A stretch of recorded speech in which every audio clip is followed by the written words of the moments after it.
అనేక సార్లు నేను చెప్పింది, ఏ రాజకీయ పార్టీ అయితే ఏ వ్యక్తి అయితే సంపద సృష్టిస్తాడో అలాంటి వ్యక్తి సంక్షేమ కార్యక్రమాలు ఇవ్వడానికి అర్హత ఉంటుంది. దానివల్ల మీ జీవితాలు బాగుపడతాయి. నేను ఆ రోజు సూపర్ 6 అన్నాను. చాలామంది అన్నారు ఇది సాధ్యం కాదన్నారు. ఎట్లా సాధ్యం కాదో చేసి చూపిస్తానని చెప్పి చేసి చూపించిన పార్టీ ఎన్డీఏ అని చెప్పి మీ అందరికీ విజ్ఞప్తి చేస్తున్నా. ఈ నెలలో ఒక ఉదాహరణ చెప్తున్నా. మొదటి తారీఖున పేదల సేవలో ఎన్టీఆర్ భరోసా 4,000, 6,000, 10,000, 15,000 రూపాయలు ఇస్తున్నామా లేదా అని మిమ్మల్ని అడుగుతున్నా. 6 గంటల మీ ఇంటి దగ్గరికి వస్తున్నారా లేదా అని మిమ్మల్ని అడుగుతున్నా. మంచి ప్రభుత్వం అయితే గట్టిగా చప్పట్లు కూడా చెప్పండి, బాగా చేశారని.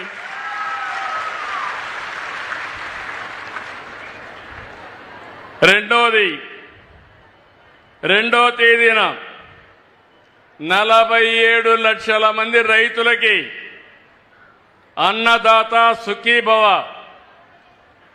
20,000 ఇస్తాన్నాం. కేంద్రం 2,000, మనం 5,000 కలిపి 7,000 మీ అకౌంట్కి వేసామా లేదా అని మిమ్మల్ని అడుగుతున్నా. ఏమయ్యా రైతులు గట్టిగా చప్పట్లు కూడా చెప్పండి.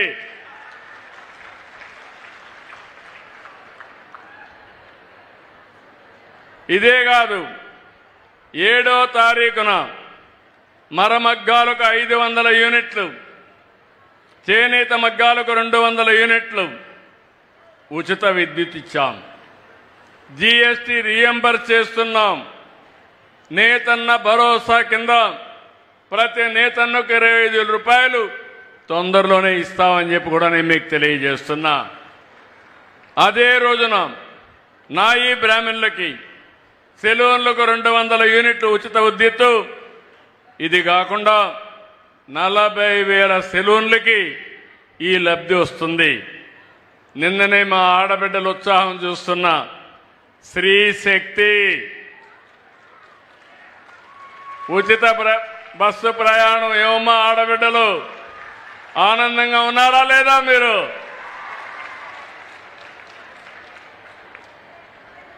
ఉచిత బస్సు అంటే ఎగతాళి చేశారు.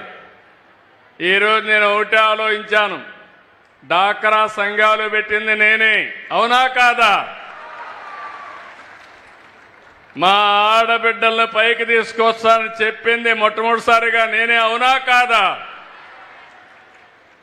వంట చేయాలంటే కష్టమని, అవసరమైతే మగవాళ్ళు కూడా చేయగలుగుతారని మొట్టమొదటిసారిగా దీపం కార్యక్రమం మీద వంట గ్యాస్ ఇచ్చానా లేదా మీకు? ఈరోజు 3 సిలిండర్లు ఉచితంగా ఇస్తున్నామా లేదా? ఈరోజు ఇలాంటి కార్యక్రమాలు ఇచ్చి మొబిలిటీ. ఈరోజు కొంతమంది ఆడబిడ్డలు పనిచేస్తారు. కాకినాడకు పోవాలంటే డబ్బులు కావాలి, రాజమండ్రి పోవాలంటే డబ్బులు కావాలి. ఇప్పుడు ఏమీ బాధ లేదు.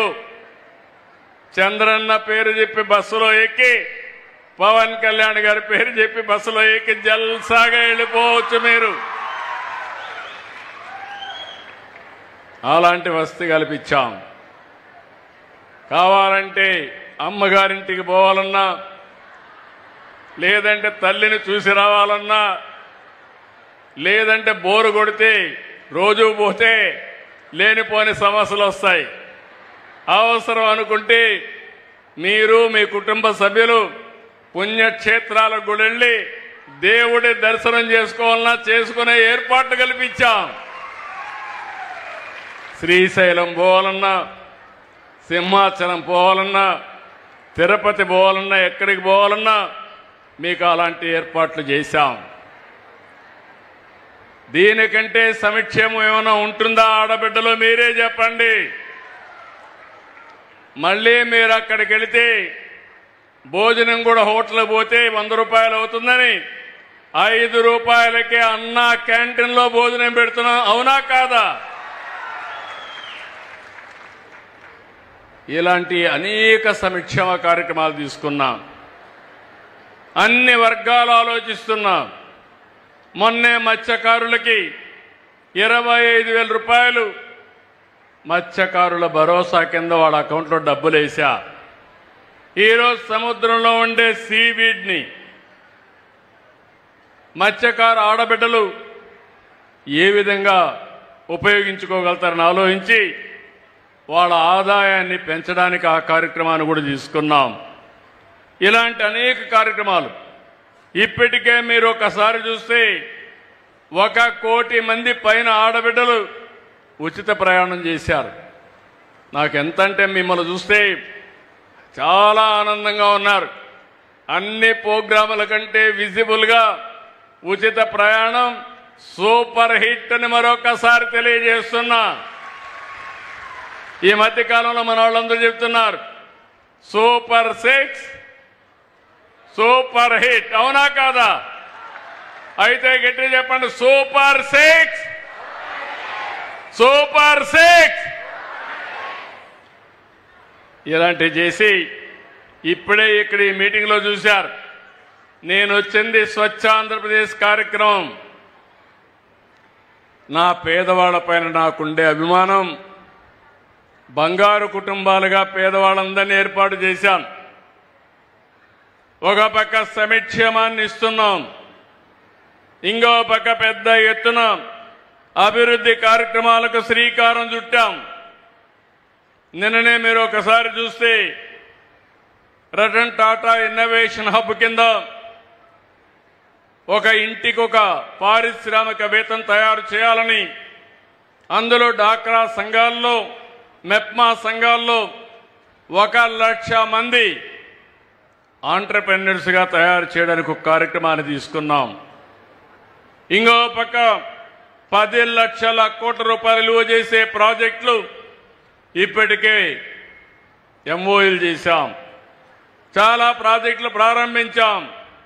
నా ఉద్దేశం ఒకటి, ఎవరైతే ఈ రాష్ట్రంలో చదువుకున్న పిల్లలందరూ బాగా డబ్బులు సంపాదించే మార్గం చూపించాలన్న ఆలోచనతో 1 ఫ్యామిలీ 1 ఆంటర్‌ప్రెన్యూర్ అనే కార్యక్రమానికి కూడా శ్రీకారం చుట్టాను.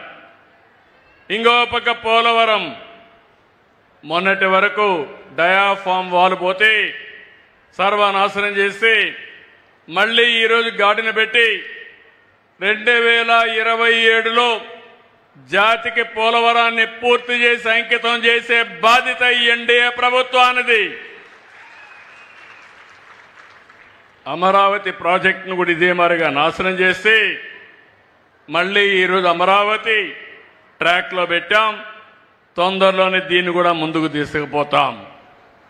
అదే సమయంలో నేను ఆలోచించాను, ఈరోజు P3 ఉంది, పబ్లిక్ ప్రైవేట్ పార్ట్నర్షిప్. ఒక రోడ్డు వేయాలన్నా, ఒక ఎయిర్పోర్ట్ కట్టాలన్నా, ఒక పోర్టు కట్టాలన్నా ప్రైవేట్ వ్యక్తులు వస్తున్నారు. అవన్నీ డబ్బులు ఖర్చు పెట్టి పనులు చేసి అందులో నుంచి యూజర్ ఛార్జెస్ తీసుకుంటున్నారు. దీనివల్ల మనకు సంపద వచ్చింది, కానీ